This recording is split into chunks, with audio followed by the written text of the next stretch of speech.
What's going on, y'all? Welcome to my Outsider full build guide. This video will cover everything you need to know about Outsider, from how to play him, what are his best weapons, his best teams, my current Demon Wedge setup, and some tips you may want to take into account when playing him as well.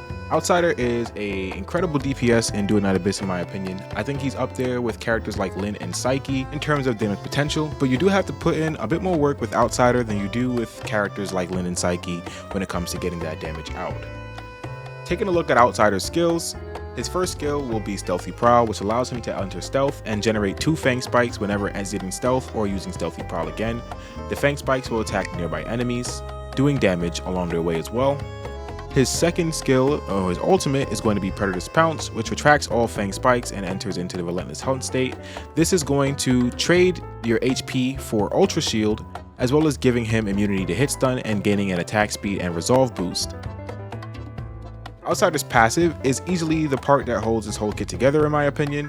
Whenever he takes damage, he will generate 1 Fang Spike to attack whoever damaged him, and whenever a Fang Spike hits an enemy, he will apply Throat Cutter, which increases the damage taken from Outsider. Outsider's skills are going to scale off of skill damage, skill duration, and skill efficiency.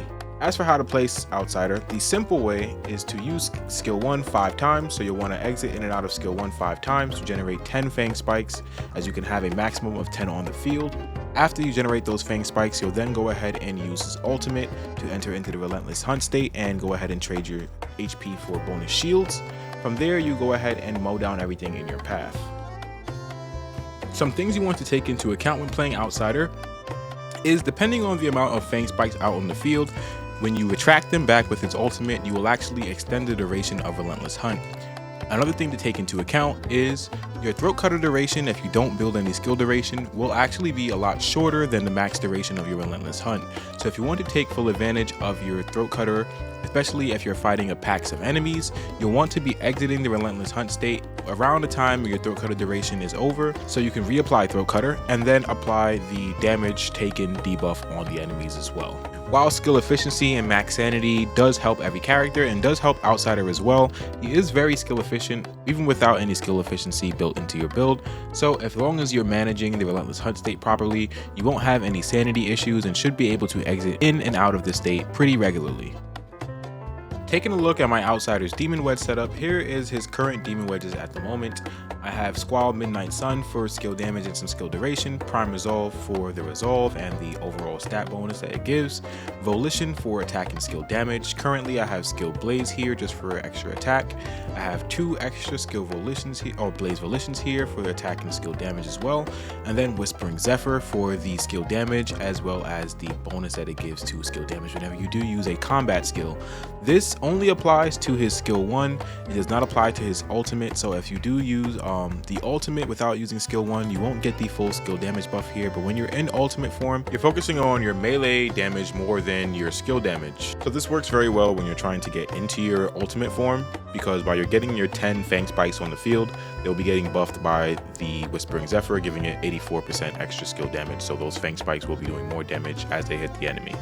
As for what I'm going to be doing once I hit level 80, if we get an extra 10 tolerance here, I'll be trying to slot in either Wings Eternity or Eternity Abnegation. Now, the reason why I would use Wings Eternity is if once I put in this extra skill duration and increase sanity, if my Throat Cutter duration is around the same time as my ultimate form duration, then that would be optimal for me to just have the full bonus of enemies taking extra damage while I'm in my ultimate. If it's not enough, then I'll be slotting in Abnegation to get 40% extra skill duration, as the minus skill range will not affect Outsider whatsoever. With this build, I feel like I have a good mix of DPS on bosses as well as mobbing. The Scythe is actually really good for mobbing because the pole arm normal attack chain is really good for AoE range, and it also increases your attack range as well. And then you have the skill damage to burn down single targets like bosses or Primanders whenever they do spawn. So if you need a character that can guarantee you a copy of Psyche in Immersive Theater and get to at least Act 6, this character will definitely do it for you, and then you can go ahead and get Psyche and clear the rest of the Immersive Theater with ease, since the buffs are mostly dedicated towards her anyway. As for the weapons I have on Outsider, I'm using Abyss Outsider, which is Sight's signature weapon, but you can also use Aurateor. This actually does pretty good damage, and when I was testing versus bosses, the clear times were pretty similar between Abyss Outsider and Aurateor. Abyss Outsider does beat it out in terms of DPS, so the clear times are a little bit faster, but this is still a pretty fast clear time within about 4 seconds. So you could use this weapon if you'd like as well, but currently for this build we're showing off the Abyss Outsider. And this weapon is really good because it gives you resolve and then an extra resolve and attack increase whenever you use your ultimate. Currently, these are the demon wedges that I'm using on the weapon at the moment. We have the normal attack chain because it also gives you attack range as well, which will help with clearing out mobs. And then we have our basic crit build with focus, rage, impetus, focus with the extra attack and crit chance here. Utmost, which is going to give us crit chance based on our combo level, so an extra 100% crit chance from this here. Celerity for attack speed, and then edge for some extra attack. As for our ranged weapon, we are using Escriduo. Escriduo is just here for the stat stick, and for the demon wedges is just a non-forma crit build, just basically buffing crit and attack for the most part.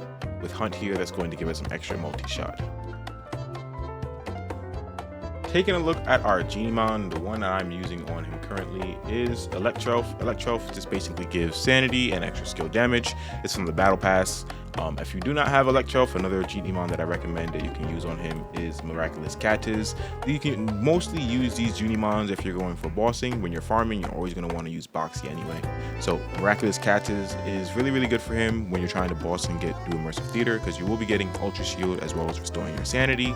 The reason why I think this is really good is because if you ever need some extra sanity, you can pop this here and get that, so you can go into your Relentless Hunt form, and then you can just stall in the Relentless Hunt form while doing big damage for more sanity.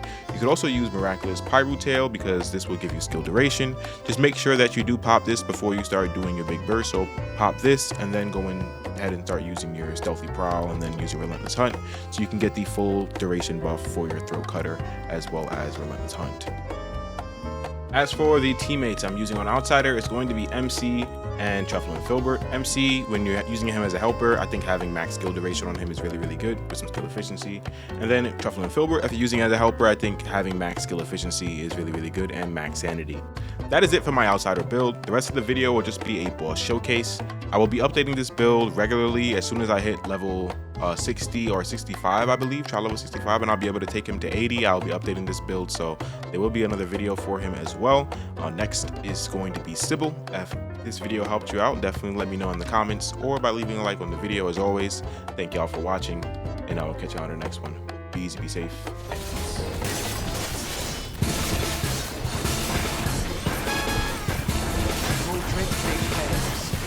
Check this out. Cherish your last glimpse of the world. Meaningless struggle. Show me what you're made.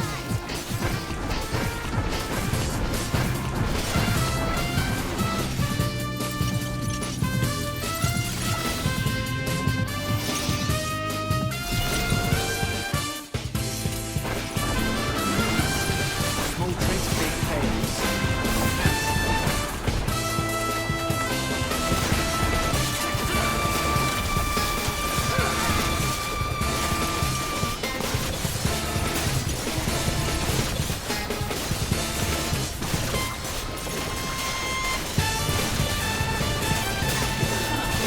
Check this out.